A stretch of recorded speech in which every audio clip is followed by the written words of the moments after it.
Unggahan terakhir anak Nurul Arifin 20 jam lalu disorot, tak disangka kini meninggal dunia.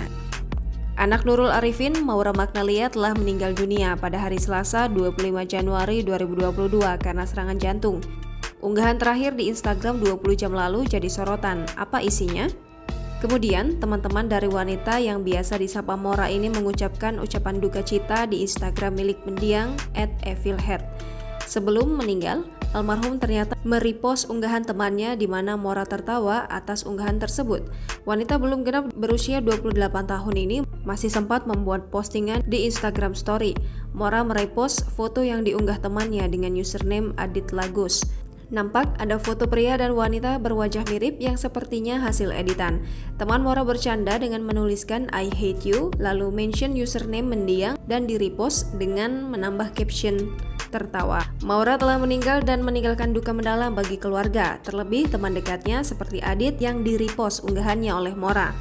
Kendati demikian, sang ibu juga mengklarifikasi atas informasi kematian sang anak melalui Instagram story-nya. Nurul Arifin sudah mengabarkan meninggalnya Maura di Instagram. Maura meninggal pada Selasa pagi 25 Januari 2022 pada pukul 5.37 waktu Indonesia Barat. Misa akan diselenggarakan di rumah duka pada pukul 19.00 dan pada Rabu akan dimakamkan. Jangan lupa subscribe, share, komen, dan like ya!